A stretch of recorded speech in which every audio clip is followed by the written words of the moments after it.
నమస్కారం ఫ్రెండ్స్. రాబోయే రోజులు రియల్ ఎస్టేట్ పరంగా పెద్ద గడ్డు కాలమే అని చెప్పాలి. ఎందుకంటే పాస్ట్ 1.5 ఇయర్గా నేను ఏ విషయాలు మనం గ్రహించాలో, ఏ విషయాలు మనం తీవ్రంగా ఆలోచించాలో, ఏ విషయాలపై బిల్డర్లకు, ఇన్వెస్టర్లకు అవగాహన ఉండాలి. దయచేసి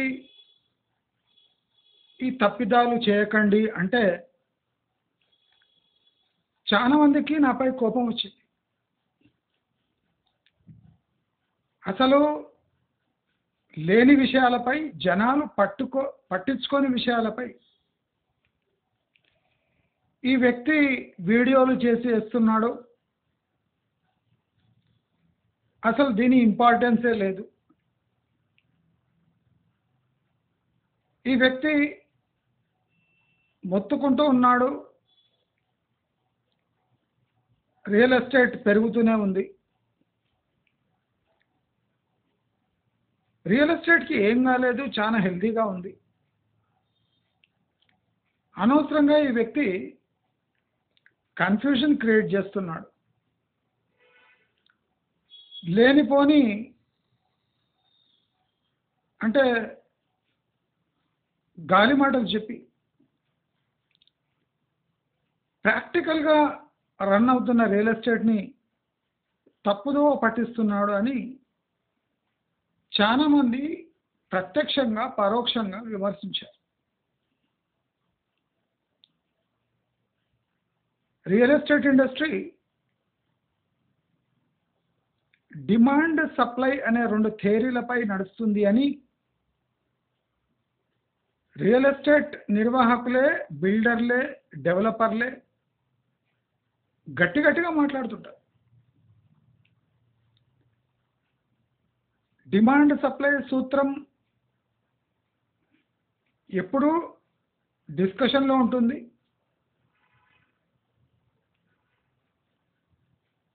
సప్లైకి మించిపోయిన డిమాండ్ ఉంది అని అన్ని వేళలా అన్ని రియల్ ఎస్టేట్ సంస్థలు క్లెయిమ్ చేసుకుంటూ ఉంటాయి.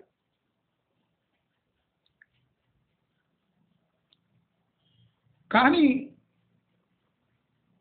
1.5 ఇయర్ 2 ఇయర్స్ బ్యాక్ నాకు ఈ డిమాండ్ అండ్ సప్లై థియరీ ఎందుకో ఎక్కడో తేడా కొట్టింది. కనుకనే నేను ఈ రియల్ ఎస్టేట్లో ప్రాక్టికల్ థింగ్స్ మాట్లాడాలి. బిల్డర్లు అనుకుంటున్నారా, మభ్య పెడుతున్నారా అని తెలియక నేను నా వంతు ప్రజలలో చైతన్యం తెచ్చే కృషి మొదలుపెట్టాను.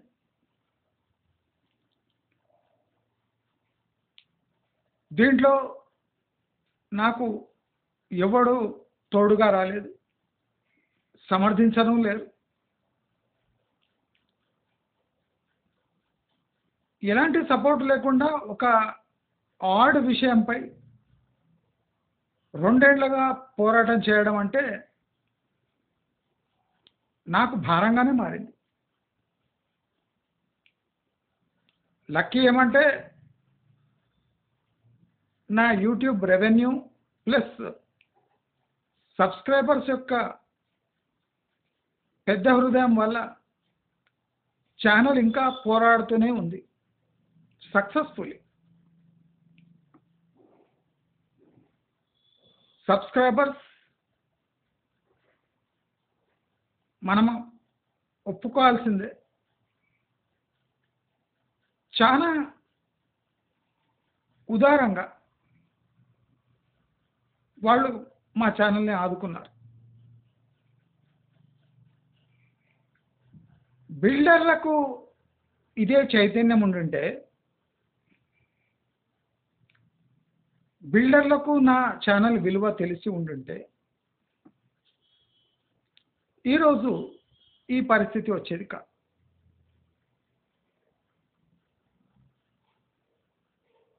ఏ సదస్సు జరిగినా, ఏ రియల్ ఎస్టేట్ ఎక్స్పో జరిగినా, ఏ పొలిటీషియన్ని పిలిచినా, ఏ ఇండస్ట్రీ మినిస్టర్ పిలిచినా, ఏ అర్బన్ డెవలప్మెంట్ మినిస్టర్ని పిలిచినా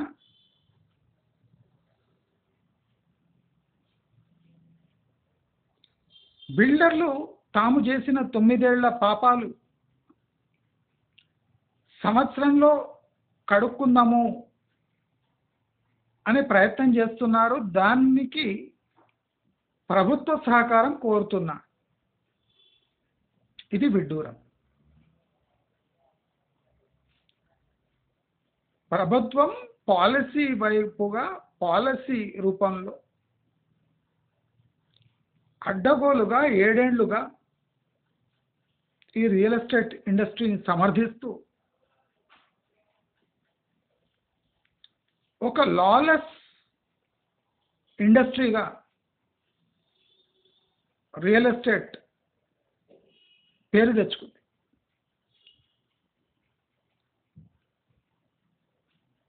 ఈ డ్రోన్ విజువల్స్, ఈ ఫైనాన్షియల్ డిస్ట్రిక్ట్లో వీడియోస్,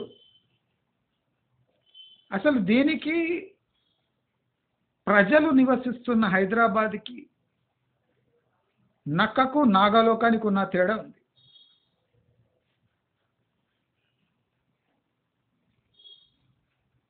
ఆన్ గ్రౌండ్ ప్రజలు గూడు కోసం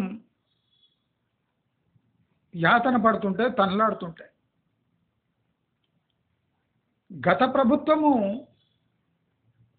financial district, Narsingi, hitech city వీడియోలు చూపించి హైదరాబాద్ అంతా అంటే ఇది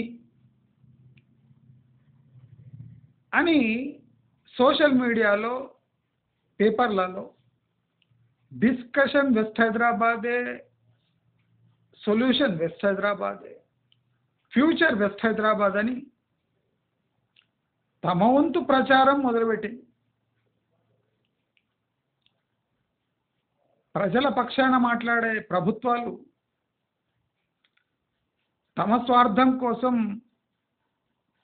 ఒక పక్షాన్ని పోయి నిలబడితే ప్రజలు కూడా ఏం చేయలేరు.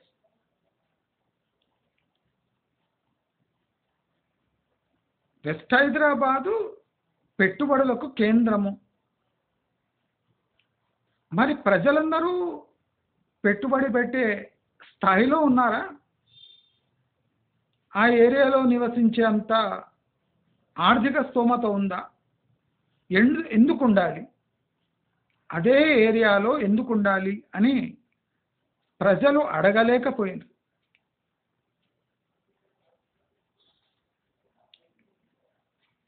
అణిచివేయబడ్డ విషయాలు 9 ఏళ్ల తర్వాత బయటపడుతుంటే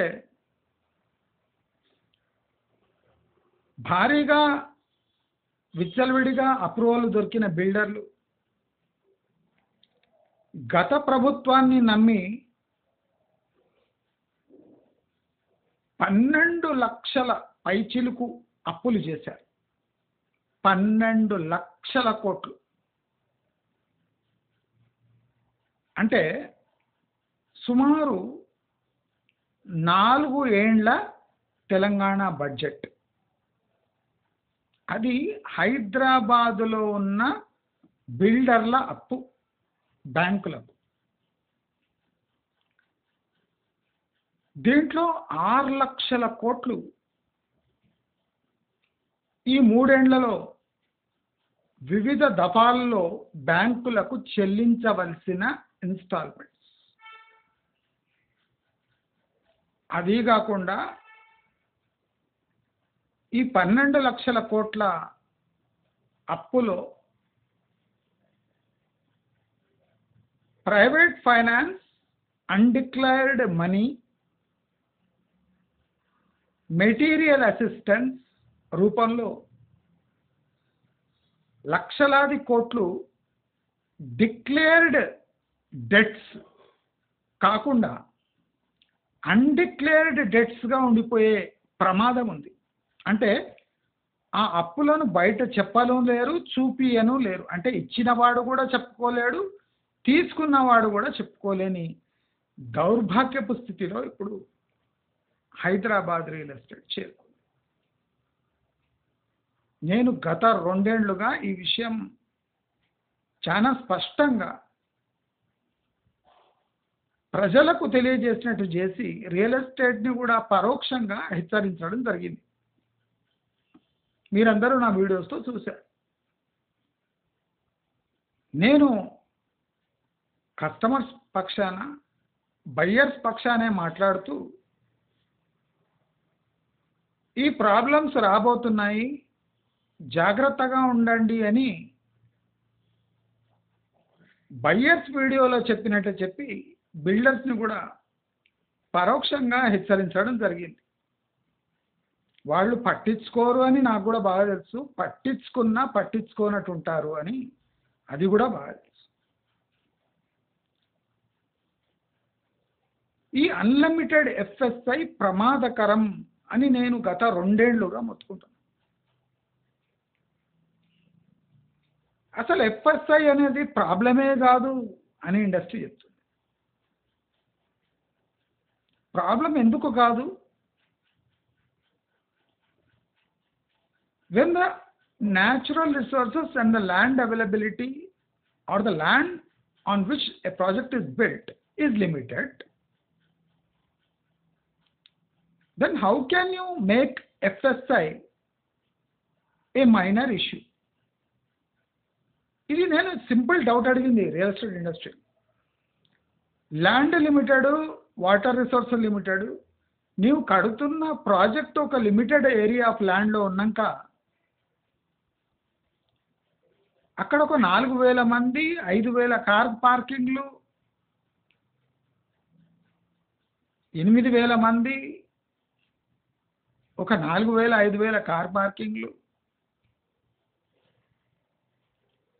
హైలీ పొల్యూటెడ్ ల్యాండ్ ఏరియాలో 40 అంతస్తులు కడితే గ్రౌండ్ వాటర్ యూటిలైజ్ చేసుకోకుండా మీరు ఆ 30-40 ఫ్లోర్స్లో ఉండే 300+ ఫ్లాట్స్ని ఎట్లా సస్టైన్ చేస్తారు అని ఒక సింపుల్ క్వశ్చన్ అడిగినండి. ఇప్పటి వరకు జవాబు లేదు.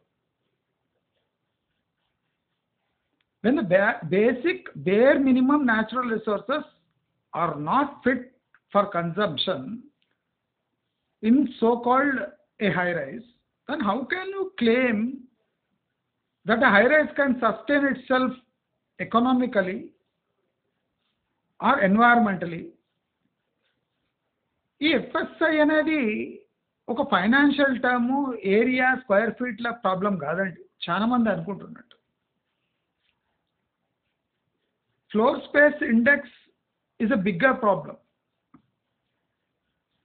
FSI is an environmental issue. FSI can become a legal issue. FSI can affect the quality of life of an individual who is living in a high rise. చాలా సొఫిస్టికేటెడ్గా కాకుండా సామాన్య ప్రజలకు అర్థమయ్యే రీతిలో, భాషలో, తేట తెలుగులో నేను రాబోతున్న ప్రమాదాల గురించి క్షుణ్ణంగా ప్రతి చదువుకోని బిల్డర్ని కూడా అలర్ట్ చేసేలా నా వీడియోలు రూపొందించడం జరిగింది. దానికి రెస్పాన్స్ కూడా బాగా వచ్చింది. ఎఫ్ఎస్ఐ గురించి గుండెలు బాదుకొని సంతోషపడే రోజులు పోయి గుండెలు బాదుకొని ఏడ్చే రోజులు వచ్చేసాయి.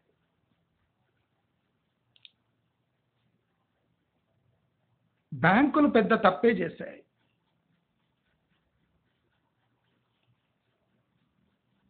20 కోట్ల ల్యాండ్పై 500 కోట్లు 400 కోట్ల అప్పు ఇచ్చాయి.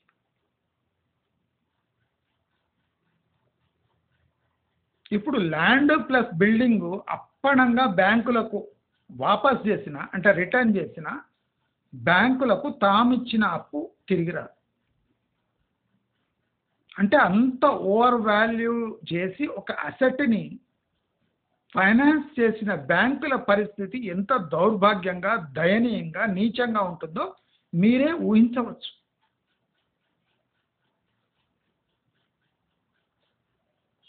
ఒక ఇండస్ట్రీకి అనైతికంగా ఒక ప్రభుత్వము తన వంతు సహాయం అందిస్తే కొన్నేళ్ల తర్వాత ఆ ఇండస్ట్రీ తన కాళ్లపై తానే గొడ్డలు పెట్టుకున్నట్టు పరిస్థితి ఇప్పుడు నెలకొంది. చాలామంది నేను యూడిఎస్ పై ప్రశ్నలు వేసినప్పుడు అసలు నీకు యూడిఎస్ క్యాల్కులేషన్ తెలుసా అన్నారు.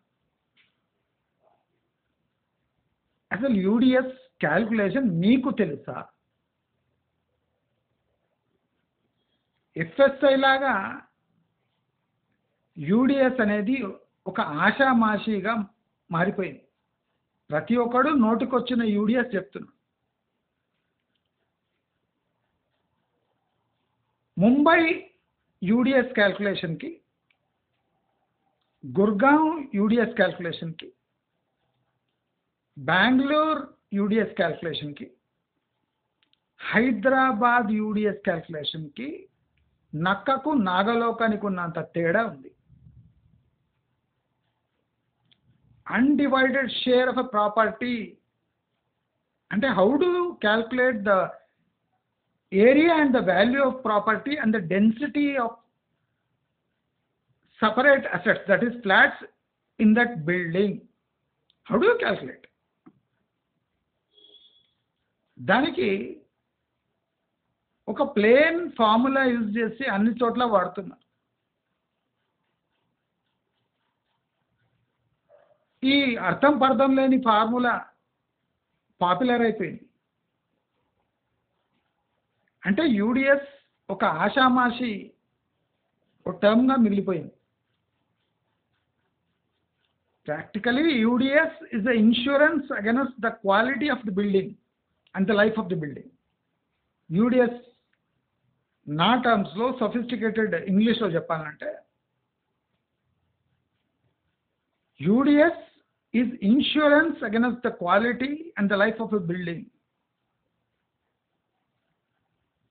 ఒక బిల్డింగ్ యొక్క life insurance policy is UDS.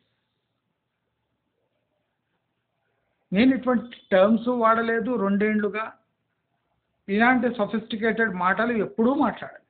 నా క్యాల్కులేషన్స్ కూడా సామాన్య ప్రజలకు అర్థమయ్యేలా నా క్యాల్కులేషన్స్ మీకు చూపించాను.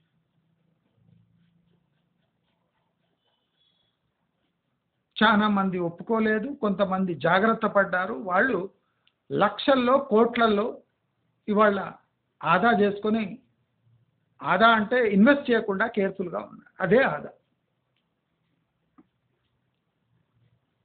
మనం ఒక పెట్టుబడిపై సంపాదించకున్నా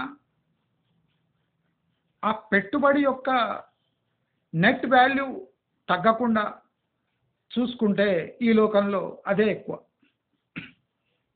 నా సబ్స్క్రైబర్స్ కొంతమంది అలా లాభపడినందుకు నాకు గర్వంగా ఉంది. అయితే ఇప్పుడు ప్రతి ఫోరంలో మీరు చూస్తున్నారు, నెలకు 2-3 ప్రాపర్టీ ఎక్స్పో డిఫరెంట్ పేర్లతోని ఆర్గనైజ్ చేస్తున్నారు.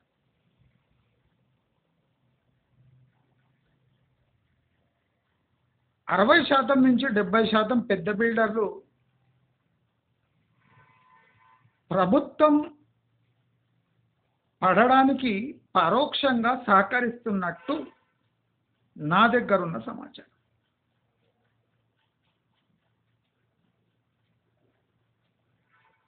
కొంతమంది బిల్డర్లు ఒక రాష్ట్రం యొక్క అంటే ఫేట్ని, అదృష్టాన్ని చేంజ్ చేసే సామర్థ్యం కలిగి ఉన్నారు అని దీని అర్థం. తెలంగాణ బిల్డర్ల పాలైంది అని అర్థం.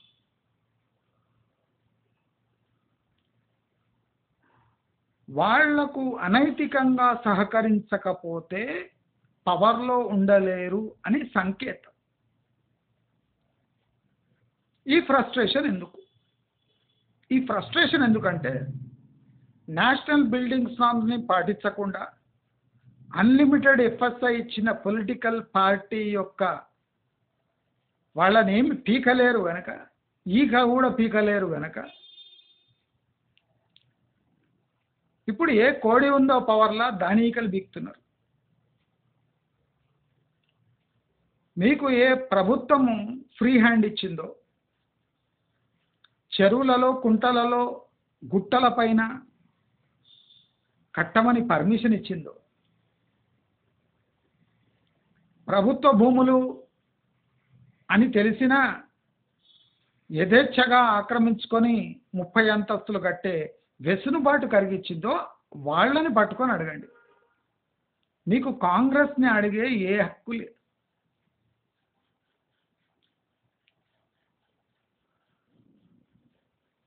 హైడ్రాని బూచిగా చూపించే రోజులు పోయాయి. హైడ్రా ఇప్పుడు కుంటలకు ఇల్లీగల్ లేఅవుట్స్కి దానికి అంకితమైపోయింది. ఫుట్పాత్లకు అంటే ఒక మున్సిపల్ బాడీగా మిగిలిపోయింది హైడ్రా. ఇక దాన్ని వాడుకొని మీరు తప్పించుకోలేరు అని పెద్ద బిల్డర్లకు పరోక్ష సంకేతాలు అందాయి.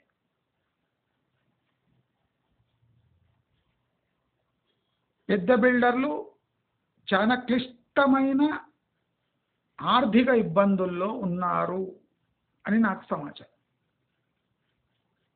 ఆ ఆర్థిక ఇబ్బందులు 6 లక్షల కోట్ల పైచిలుకు ఉన్నాయి అని నాకు సమాచారం. ఇవి 3 ఏండ్ల వరకు కూడా చెల్లించలేని పరిస్థితిలో ఉన్నారు అని నాకు సమాచారం. 5 ఏండ్లలో సుమారు 12 లక్షల కోట్లు మొత్తంగా హైదరాబాదులో చెల్లించవలసిన ఇన్స్టాల్మెంట్స్ అప్పులు అని నాకు సమాచారం.